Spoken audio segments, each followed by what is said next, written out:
So group 2 mains prepare అవుతున్న ప్రతి aspirants అందరికి కూడా మెయిన్ ఇన్ఫర్మేషన్ ఏంటంటే ఈసారి మోస్ట్లీ గ్రూప్ 2 ఎగ్జామ్లో ఈ కరెంట్ అప్డేట్స్ అనేవి చాలా కీ రోల్ అనేది ప్లే చేస్తాయి. సో మీకు తెలుసు సైన్స్ అండ్ టెక్నాలజీ, ఎకానమీ అలాగే పాలిటీ. ఈ 3 టాపిక్స్ నుంచి కూడా ఈ 3 సబ్జెక్ట్స్ నుంచి కూడా కరెంట్ అప్డేట్స్‌లో చాలా బెటర్‌గా ఉన్న ఎవరైతే ఉంటారో వాళ్ళైతే ఎక్కువ అవకాశాలు అవుతుంటాయి జాబ్ క్రాక్ చేయడానికి. సో మోస్ట్లీ నేను ఆల్రెడీ గత క్లాస్‌లో చెప్పినట్టు గత వీడియోలో చెప్పినట్టు ఈ science and technology, economy and polity ఈ 3 సబ్జెక్ట్స్ నుంచి ఆల్మోస్ట్ నేను గ్యాదర్ చేసుకున్న అథెంటిక్ కరెంట్ అఫైర్స్ అవన్నీ కూడా నేనైతే డిస్కస్ చేద్దాం అనుకుంటున్నాను. నేనైతే మీకు చెప్దాం అనుకుంటున్నాను. సో నేను గ్యాదర్ చేసిన ఇన్ఫర్మేషన్ అంతా కూడా కొన్ని అథెంటిక్ సోర్సెస్ నుంచి తీసుకున్న ఒక అథెంటిక్ డేటా అనమాట. అలా ఇప్పుడు మనం చూసుకుంటే science and technology around science and technology మొత్తం 5 యూనిట్స్ అయితే ఉంటాయి. ప్రతి యూనిట్లో కూడా కరెంట్ అప్డేట్స్ అనేవి చాలా కీ రోల్ అయితే ప్లే చేస్తాయి. సో మీరు వినే క్లాసెస్ అన్నిటిలో కూడా చాలామంది కొంతవరకు కరెంట్ అఫైర్స్ టచ్ చేస్తారు. అండ్ డీప్గా టచ్ చేయొచ్చు, టచ్ చేయకపోవచ్చు. బట్ ఇప్పుడు నేను చెప్పే వీడియో మీరు ఫాలో అవ్వండి. సో ఈ కరెంట్ అప్డేట్స్ అన్నీ కూడా ఇకపై science and technology, economy, polity only current updates మాత్రమైతే నేను ప్రిపేర్ చేసిన బుక్ నుంచి అయితే మీకు ఇవ్వడం అయితే జరుగుతుంది. ఇప్పుడు చూసుకుంటే మనం గగన్యాన్ ప్రాజెక్ట్. ఈ గగన్యాన్ ప్రాజెక్ట్ గురించి చూసుకుంటే ఈ సైన్స్ అండ్ టెక్నాలజీ మొత్తం యూనిట్ 1 నుంచి మనకి ఇది వచ్చే అవకాశం అయితే ఉంది. సో రీసెంట్గా మీ అందరూ తెలుసు ఇండియా గగన్యాన్ ప్రాజెక్ట్ అనేది స్టార్ట్ చేయబోతుంది. దానికి సంబంధించి ఒక నలుగురిని నేమ్స్ కూడా రిలీజ్ చేశారు. యాక్చువల్గా ఇదేంటంటే it's India's first human space flight mission. అంటే ఇప్పుడు వరకు అంతరిక్షంలో మానవరహిత అంటే మానవుడు లేకోకుండా అయితే మనం శాటిలైట్స్ పంపించాం, రాకెట్స్ని పంపించాం. బట్ ఇప్పుడు మానవుడితో అంటే ఒక మ్యాన్ అయితే మనం అంతరిక్షంలో పంపించబోతున్నాం గగనయాన్ ప్రాజెక్ట్ ద్వారా. ఇదొక మానవ సహిత అంతరిక్ష యాత్ర అని కూడా చెప్పవచ్చు దీన్ని. సో దీనికి సంబంధించి అరౌండ్ 2024లో 27th తిరువనంతపురంలో మన ప్రధానమంత్రి నరేంద్ర మోడీ గారు ఒక నలుగురినైతే దీనికి సంబంధించి నేమ్స్ రిలీజ్ చేశారు. ఆ నలుగురు పేర్లు మనం దాని గురించి డిస్కస్ చేసుకుంటే వాళ్ళందరూ కూడా ఇండియన్ ఎయిర్ ఫోర్స్ సంబంధించిన వాళ్ళు. They are not scientist or they are not from వాళ్ళు ఇస్రో నుంచి అయితే కాదు, ఇండియన్ ఎయిర్ ఫోర్స్ డిపార్ట్మెంట్ నుంచి అయితే ఉన్నారు వాళ్ళు. ఆ నలుగురిలో ముగ్గురు గ్రూప్ కెప్టెన్స్ అండ్ ఒకరు వింగ్ కమాండర్. సో వాళ్ళ నలుగురు పేరు మనం డిస్కస్ చేసుకుంటే ఇక్కడ ఉన్నట్టు ప్రశాంత్ బాలకృష్ణ నాయర్ ఒక అతను కేరళ నుంచి, అజిత్ కృష్ణన్ తమిళనాడు నుంచి, అంగద్ ప్రతాప్ అండ్ శుభాన్ శుక్ల ఇద్దరు కూడా యూపీ నుంచి. సో ఇక్కడ మనం ఈ నలుగురు పేరు ఖచ్చితంగా అయితే గుర్తుపెట్టుకోవాలి. సో ఇక్కడ ఈజీగా కూడా మనం గుర్తుపెట్టుకోవచ్చు ఈజీగా. ఎందుకంటే నాయర్ అని గుర్తుపెట్టుకోండి. ప్రశాంత్ బాలకృష్ణ నాయర్ అంటే ఎక్కువ నాయర్ తెగ సంబంధించిన వాళ్ళందరూ ఎక్కువ కేరళలో ఉంటారు కాబట్టి ఇది కేరళ రాష్ట్రం. అజిత్ కృష్ణన్, సో మన తమిళ్ అజిత్ యాక్టర్ మీకు తెలుసు, సినిమా యాక్టర్. సో అలా మనం అజిత్ కృష్ణన్ని తమిళనాడుకి సంబంధించి మనం గుర్తుపెట్టుకోవచ్చు ఆ స్టేట్ నుంచి. అంగద్ ప్రతాప్ అండ్ శుభాంశు శుక్ల. ఈ శుక్ల అనే ఎక్కువగా మన నేమ్ వినపడిందంటే వాళ్ళు ఎక్కువ యూపీ నుంచి అయితే ఉంటారు అండ్ ఢిల్లీ నుంచి అయితే ఉంటారు. So mostly Shubhanshu Shukla and Angad Pratap వీళ్ళిద్దరూ ఫ్రమ్ యూపీ. సో ఈ ముగ్గురు కూడా వింగ్ కమాండర్స్ మనం గుర్తుపెట్టుకోవాలంటే. సో కానీ ఒక శుభాంశు శుక్ల మాత్రం ఈ ముగ్గురు కూడా గ్రూప్ కెప్టెన్స్. బట్ శుభాంశు శుక్ల ఒక్కరు మాత్రమే వింగ్ కమాండర్ అనమాట. సో ఇది మనం డీటెయిల్గా అయితే గుర్తుపెట్టుకోవాలి. సో దీంట్లో ముగ్గురు వింగ్ గ్రూప్ కెప్టెన్స్, ఒకరు మాత్రం వింగ్ కమాండర్. సో మనకి ఇప్పుడు ఎక్స్పెక్టెడ్ బిట్ ఏంటంటే ఈ గగనయాన్ ప్రాజెక్ట్ సంబంధించి ఎంతమందిని మనం స్పేస్లో పంపించబోతున్నాం అంటే ముగ్గురే. పిఎం మోడీ గారు అయితే నలుగురిని రిలీజ్ చేశారు.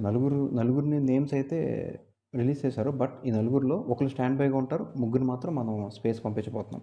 So that is very important. అలాగే వాళ్ళతో పాటు ఒక హ్యూమనాయిడ్ రోబోట్ని కూడా మన ఇస్రో డిజైన్ చేసింది. ఆ రోబోట్ పేరు యోమిత్ర.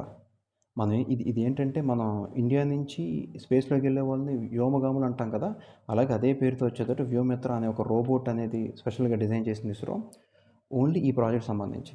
ఈ రోబోట్ ఎందుకంటే ఫస్ట్ మొత్తం 3 స్టేజెస్లో జరగబోతుంది ఈ ప్రాజెక్ట్ అంతా కూడా, గగనయాన్ ప్రాజెక్ట్. దానిలో ఫస్ట్ స్టేజ్ రోబోట్ పంపించబోతున్నారు. సెకండ్ ఒక టెస్ట్ వెహికల్లా పంపించబోతున్నారు. సో ముందు రోబోట్ పంపించబోతున్నారు. ఇది పంపించిన తర్వాత థర్డ్ స్టేజ్లో మాత్రమే మనుషులను పంపిస్తారు, ఫస్ట్ అయితే పంపించరు. సో అలా. సో మనకి ఇప్పటివరకు స్పేస్లోకి మనం చెప్తాం రాకేష్ శర్మ వెళ్ళారు, కల్పనా చావ్లా వెళ్ళారు అని చెప్తాం కదా. ఇలా చూసుకుంటే కంట్రీస్ ప్రకారం మనం చూసుకుంటే స్పేస్లోకి ఇండియా ఒకవేళ మన ఈ ప్రాజెక్ట్ సక్సెస్ అయితే ఇండియా ఒక 4th కంట్రీగా అయితే నిలవబోతుంది. ఫస్ట్ ఇప్పటి వరకు స్పేస్‌లోకి మొట్టమొదటిగా మనిషిని పంపించింది ఫస్ట్ రష్యా పంపించింది. తర్వాత అమెరికా, తర్వాత చైనా. ఫోర్త్ ఒకవేళ ఈ ప్రాజెక్ట్ మనం సక్సెస్ అయితే ఫోర్త్ అయితే మనం ఉండబోతున్నాం ఈ లిస్ట్‌లో. అలా ఈ ప్రాజెక్ట్ గురించి చూసుకుంటే నలుగురినైతే నేమ్స్ అనేది రిలీజ్ నలుగురు పేర్లు అయితే బయటకొచ్చినాయి మీద మనం డిస్కస్ చేసినట్టు. అలాగే ఈ ప్రాజెక్ట్ ఎన్ని రోజులు ఉండబోతుంది అండ్ వీళ్ళ నలుగురిని కూడా లైక్ ఈ ఏ ఏ కక్షలో అంటే ఎంత దూరంలో ప్రవేశపెట్టబోతున్నారు? ఏ ఆర్బిట్‌లో ఎంత డిస్టెన్స్ ఉన్న ఆర్బిట్‌లో పెట్టబోతున్నారని మనం చూసుకుంటే ఒక 3 డేస్ అయితే వీళ్ళందరూ ఉంటారు అక్కడికి వెళ్ళి. వీళ్ళు నలుగురిలో ముగ్గురే వెళ్తారు ఈ ప్రాజెక్ట్‌లో. అలాగే వీళ్ళు ముగ్గురు 3 డేస్ ఉంటారు. అరౌండ్ 400 కిలోమీటర్ డిస్టెన్స్‌లో మన ఎర్త్ నుంచి 400 కిలోమీటర్స్ ఉన్న డిస్టెన్స్‌లో అయితే వీళ్ళు ఆ ఆర్బిట్‌లో అయితే వీళ్ళు వెళ్ళబోతున్నారు. సో, అలా చూసుకుంటే నెక్స్ట్ ఈ ప్రాజెక్ట్ సంబంధించి ఇస్రో కూడా ఒక 1 ఇయర్ బ్యాక్ ఒక స్పెషల్ సెంటర్‌ని ఒకటి యాడ్ చేసింది. అలాగే ట్రైనింగ్ సెంటర్‌ని కూడా పెట్టింది. ఆ స్పెషల్ సెంటర్ ఏంటి అంటే హెచ్ఎస్ఎఫ్‌సి అంటే human space flight centre. So, ఈ సెంటర్ బెంగుళూరులో ఏర్పాటు చేశారు. అలాగే ఒక ట్రైనింగ్ సెంటర్‌ని కూడా బెంగుళూరులో ఏర్పాటు చేశారు. సో, ఇది కరెంట్ అఫైర్స్‌లో ఉంది. దీనికి సంబంధించి రీసెంట్‌గా ఒక ఒక డైరెక్టర్ అనేది కరెంట్ అఫైర్స్‌లో ఉన్నారు ఆయన. ఆయన ఎవరు అంటే ఎం. మోహన్. ఈయన 2023 జూన్‌లో ఈ హెచ్ఎస్ఎఫ్‌సి అనే సెంటర్‌కి డైరెక్టర్‌గా వచ్చారనమాట. సో, ఈయన కరెంట్ అఫైర్స్‌లో ఉన్నారు. ఈయన పేరు మనం గుర్తుపెట్టుకోవాలి. ఎం. మోహన్. అలా చూసుకుంటే ఈ గగనయాన్ ప్రాజెక్ట్ కింద నలుగురైతే ఆల్రెడీ ట్రైనింగ్ తీసుకున్నారు. 1 ఇయర్ నుంచి వీళ్ళు ట్రైనింగ్‌లో ఉన్నారు. ప్రశాంత్ బాలకృష్ణ నాయర్, అజిత్ కృష్ణన్, అంగద్ ప్రతాప్ అలాగే శుభాంశు శుక్ల. వీళ్ళు నలుగురు ట్రైనింగ్‌లో అయితే ఉన్నారు. వీళ్ళు నలుగురు 2 స్టేజెస్‌లో ట్రైనింగ్ తీసుకున్నారు. ఎలా తీసుకున్నారంటే ఫస్ట్ రష్యాలో తీసుకున్నారు ట్రైనింగ్. ఆ తర్వాత మన ఇండియాలో ఉన్న ఆస్ట్రోనాట్స్ ట్రైనింగ్ ఫెసిలిటీ సెంటర్‌లో ట్రైనింగ్ తీసుకున్నారు. సో, ఇలా 2 స్టేజెస్‌లో అయితే వీళ్ళు ట్రైనింగ్ తీసుకోవడం అయితే జరిగింది. సో, వీళ్ళ గురించి అయితే ఇది.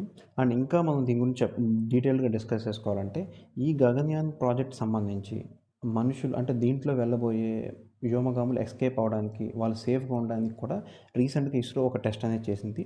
టీవీ-డి1 మిషన్ అని చెప్పేసి. సో, టీవీ-డి1 మిషన్ అంటే ఏంటంటే test vehicle abort mission. So, ఇదేంటంటే ఇదొక సింగిల్ స్టేజ్ రాకెట్‌ని పంపిస్తారు. దాన్ని వికాస్ ఇంజిన్ దానికి ఉండే ఇంజినే వికాస్ ఇంజిన్ అంటారు. సింగిల్ స్టేజ్‌లో మనం ఏ రాకెట్ పంపించినా కూడా వికాస్ ఇంజిన్ ఎక్కువగా యూజ్ చేస్తారు ఇస్రో. దానికి ఉండేది వికాస్ ఇంజిన్. ఆ ఇంజిన్‌లో అరౌండ్ ఒక 2 మాడ్యూల్స్ అనేది టెస్ట్ చేశారు. ఈ మిషన్ సంబంధించి. మాడ్యూల్ 1 ఏంటంటే క్రూ మాడ్యూల్. మాడ్యూల్ 2 ఏంటంటే క్రూ ఎస్కేప్ మాడ్యూల్. క్రూ అందరూ కూడా సేఫ్‌గా ఉండడానికి ఒక మాడ్యూల్ డిజైన్ చేశారు. అలాగే క్రూ అందరూ కూడా ఇన్ కేస్ ఎలాంటి డిస్టర్బెన్స్ వచ్చినా కూడా వాళ్ళందరూ ఎస్కేప్ అవ్వడానికి ఈజీగా ఉండేటట్టు 2 మాడ్యూల్స్‌ని సక్సెస్‌ఫుల్‌గా ఇస్రో రీసెంట్‌గా 23 అక్టోబర్‌లో అనేది టెస్ట్ చేయడం జరిగింది. సో, ఇదొక మంచి అచీవ్‌మెంట్. అలాగే ఈ ప్రాజెక్ట్ మొత్తం అంతా కూడా మనం చూసుకుంటే ఈ ప్రాజెక్ట్ సంబంధించి అంతా కూడా మనం చూసుకుంటే అరౌండ్ ఇప్పటి వరకు ఇండియా నుంచి ఎవరైనా స్పేస్‌లోకి వెళ్ళారా అంటే ఇండియా ల్యాండ్ నుంచి అయితే వెళ్ళలేదు. భారత గడ్డ మీద నుంచి అయితే ఎవరు వెళ్ళలేదు. బట్ వేరే ఇతర దేశాల నుంచి అయితే మన భారతీయులైతే వెళ్ళారు. దాంట్లో ఇండియా నుంచి స్పేస్‌లోకి వెళ్ళిన మొట్టమొదటి ఇండియన్ ఎవరు అంటే మీ అందరికీ తెలుసు రాకేష్ శర్మ. సో, అతను రష్యా నుంచి వెళ్ళాడు. 1984లో వెళ్ళాడు. సో, అతను అప్పటికి ఇప్పటికి వెళ్ళి అరౌండ్ 40 ఇయర్స్ అయితే అవుతుంది. అతను స్పేస్‌కెళ్ళి ఇప్పటికి. సో, ఇతను పంజాబ్ స్టేట్ నుంచి స్పేస్‌లోకి వెళ్ళాడు. అది కూడా రాస్‌కోస్మస్. రాస్‌కోస్మస్ అంటే మనకి ఇస్రో అయితే ఎలాగో రష్యాకి రాస్‌కోస్మస్ స్పేస్ సెంటర్ అలా అలా అనమాట. సో, ఇతను వెళ్ళిన రాకెట్ పేరేంటంటే సూయిజ్ 11. సూయిజ్ 11 రాకెట్‌ని యూజ్ చేసి వెళ్ళాడు ఇతను. సో, ఇండియా నుంచి ఇండియన్స్ వెళ్ళిన ఒక్కలే వెళ్ళారు ఇప్పటివరకు. అతనే Rakesh Sharma. But Indian origin ఉన్నవాళ్ళు, వాళ్ళు వేరే కంట్రీస్ ఉన్నా కూడా బట్ ఇండియన్ ఆరిజిన్ ఉన్న వాళ్ళైతే నలుగురు వెళ్ళారు. వాళ్ళ నలుగురు మీకు తెలుసు కల్పనా చావ్లా. సో, ఈవిడ చనిపోయింది. 2003లో చనిపోయింది ఈవిడ. సో, 1997లో వెళ్ళింది ఫస్ట్ టైం. ఈవిడ నాసా నుంచి వెళ్ళింది అమెరికా నుంచి. తర్వాత సునీత విలియమ్స్. ఈవిడ కూడా ఇండియన్ ఆరిజిన్ ఉంది. ఈవిడ గుజరాత్ సంబంధించి. ఈవిడ పేరెంట్స్ గుజరాత్ అనమాట. ఈవిడ పుట్టడం అంతా కూడా అమెరికాలో పుట్టిన బట్ వీళ్ళ పేరెంట్స్ అనేది గుజరాత్. సో, ఈవిడ కూడా నాసా నుంచి అయితే వెళ్ళింది. అలాగే బండ్ల శిరీష. ఈవిడ మనం ఖచ్చితంగా గుర్తుపెట్టుకోవాలి. ఎందుకంటే మన ఏపీ తెనాలి నుంచి వెళ్ళింది ఈవిడ. సో, ఈవిడ రీసెంట్‌గా 2022లో వీఎస్ఎస్ యూనిటీ 22 అనే ఒక స్పేస్ క్రాఫ్ట్ ద్వారా వెళ్ళడం అయితే జరిగింది. సో, దీన్నే వర్జిన్ గ్యాలాక్టిక్ అని అంటారు. వర్జిన్ గ్యాలాక్టిక్ ఒక సంస్థ ద్వారా ఈవిడ వెళ్ళిందనమాట. సో, మీకు తెలుసు వర్జిన్ గ్యాలాక్టిక్ సంస్థ డైరెక్టర్ ఎవరు అంటే రిచర్డ్ బ్రాన్సన్.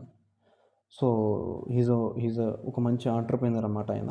సో, ఆయన వర్జిన్ గ్యాలక్టిక్ అనే సంస్థ ద్వారా ఈ బండ్ల శిరీష్ అనే ఆవిడ వెళ్ళింది. ఈవిడ కూడా యూఎస్‌లో ఉంటూ ఇండియన్ ఆరిజిన్‌కి సంబంధించిన వ్యక్తి. అలాగే రాజాచారి తెలంగాణ ఉస్మానియా యూనివర్సిటీలో చదివాడు ఈయన. ఓయూ. సో, ఈయన చదివింది తెలంగాణ ఉస్మానియా యూనివర్సిటీలో చదివాడు. మన తెలంగాణ ఆరిజిన్ కూడా ఉంది ఈయనకి. సో, ఈయన నాసా ద్వారానే స్పేస్‌లోకెళ్ళాడు. అలా ఇప్పటి వరకు మన ఇండియన్ ఆరిజిన్ ఉన్న లేదా ఇండియా నుంచి వెళ్ళిన వాళ్ళు 5గురు. బట్ రాకేష్ శర్మ ఒక్కలే ఇండియన్. మిగతా వాళ్ళందరూ కూడా ఇండియన్ ఆరిజిన్ ఉన్నవాళ్ళు. అది గుర్తుపెట్టుకోండి.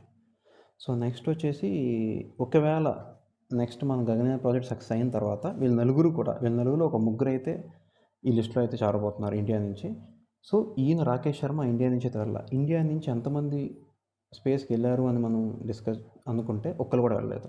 బట్ ఇండియన్స్ అయ్యుండి వేరే రష్యా నుంచి కానీ లేదా అమెరికా నుంచి అయితే వీళ్ళందరూ వెళ్ళారు. ఈ 5గురు. సో, వీళ్ళని డీటెయిల్‌గా గుర్తుపెట్టుకోండి. అండ్ నెక్స్ట్ రీసెంట్‌గా కరెంట్ అఫైర్స్‌లో ఉన్న ఒక ప్రాజెక్ట్. అదేంటంటే ఆర్టెమిస్ 2 మిషన్. ఇది అమెరికా ఈ మిషన్‌ని లాంచ్ చేయబోతుంది. దానికి సంబంధించి ఒక నలుగురు పేర్లనైతే 2023 ఏప్రిల్ 3న రిలీజ్ చేసింది. ఆ నలుగురు ఎవరు అంటే విక్టర్ గ్లోవర్ ఒకాయన, Reid Wiseman, Jeremy Hansen, Christina Koch. So, దీంట్లో ఉన్న ఒకే ఒక మహిళ, ఫస్ట్ మహిళ క్రిస్టినా కోచ్. ఆర్టెమిస్ ప్రాజెక్ట్ సంబంధించి. యాక్చువల్‌గా ఆర్టెమిస్ ప్రాజెక్ట్ అంటే ఏంటి? ఇది మూన్ మీదకి వెళ్ళే ప్రాజెక్ట్. సో, అమెరికన్స్ నుంచి ఆస్ట్రోనాట్స్‌ని మూన్ మీద పంపించడం. సో, వీళ్ళు నలుగురు అయితే మూన్ మీదకి వెళ్ళబోతున్నారు. అది ఎప్పుడు వెళ్ళబోతున్నారంటే 2025 సెప్టెంబర్‌లో వెళ్ళబోతున్నారు. అమెరికా అప్పుడు వీళ్ళని పంపించడానికైతే ఒక టార్గెట్ డేట్ అనేది ఫిక్స్ చేసుకుంది. వీళ్ళు నలుగురు ఆల్రెడీ ఇప్పటి వరకు అమెరికా నుంచి కానీ ఎవరైనా వెళ్ళారా? వేరే ఇతర ప్రాజెక్ట్స్ నుంచి మూన్‌కి సంబంధించి అని మనం చూస్తే ఫస్ట్ టైం 1969లో నీల్ ఆర్మ్‌స్ట్రాంగ్ వెళ్ళాడు. అపోలో ప్రాజెక్ట్ సంబంధించి.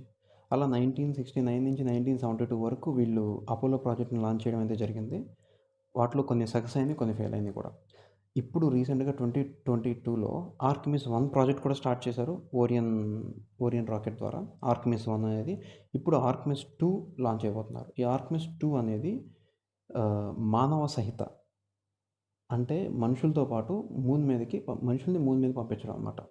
సో, ఇది ఆర్కిమిస్ 2. ఇది 2025 అమెరికా నాసా అనేది చేయబోతుంది. సో, వీళ్ళ నలుగురు పేర్లు కూడా మనం ఇంపార్టెంట్. వీళ్ళని గుర్తుపెట్టుకోవాలి కూడా వీళ్ళకి సంబంధించి. సో, అలా చూసుకుంటే నెక్స్ట్ ఈ కరెంట్ అఫైర్స్‌లో ఉన్న ఇంకో పర్సన్ ఒలెగ్ కొనెనెంకో.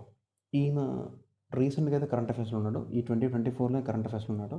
ఏంటి అంటే ఈయనకు ఒక 59 ఇయర్స్ అరౌండ్.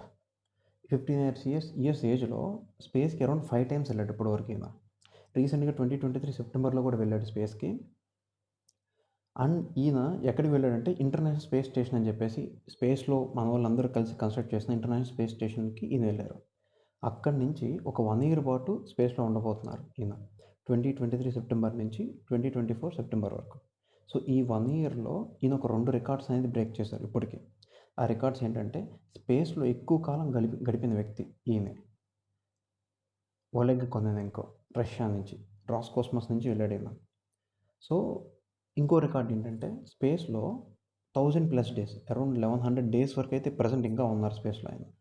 1000 డేస్ 1000+ డేస్ ఎక్కువగా ఉన్న వ్యక్తి ఫస్ట్ పర్సన్ ఈయనే. 1000 డేస్ కన్నా ఎక్కువ ఉన్న వ్యక్తి. సో, ఈయనకన్నా ముందు రికార్డ్ ఈయనకు ముందు ఎవరన్నా ఈయనకున్న ముందు రికార్డ్ ఏంటంటే స్పేస్‌లో ఎక్కువ కాలం గడిపిన వ్యక్తి ఎవరు అంటే గెన్నాడీ ఫడెల్కా. ఈయన అరౌండ్ 975 డేస్ వరకు స్పేస్‌లో ఉన్నారు ఈయన. గెన్నాడీ ఫడెల్కా. సో, ఈయన కూడా రష్యా. అలాగే ఇప్పుడు స్పేస్‌లో ఎక్కువ కాలం ఉన్న వ్యక్తి ఒలెగ్ కొనెనెంకో. ఈయన ఖచ్చితంగా మనం గుర్తుపెట్టుకోవాలి.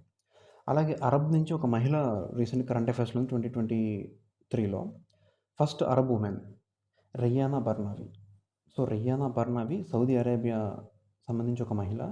అరబ్ కంట్రీస్ అన్నిటిలో కూడా స్పేస్‌లోకి వెళ్ళిన మొట్టమొదటి మహిళ. అది ఈవిడ ఎక్కడి నుంచి వెళ్ళారు? నాసా నుంచి వెళ్ళారు. సో, ఈవిడ కరెంట్ అఫైర్స్ ఉన్నారు. ఈవిడని కూడా మనం ఖచ్చితంగా గుర్తుపెట్టుకోవాలి.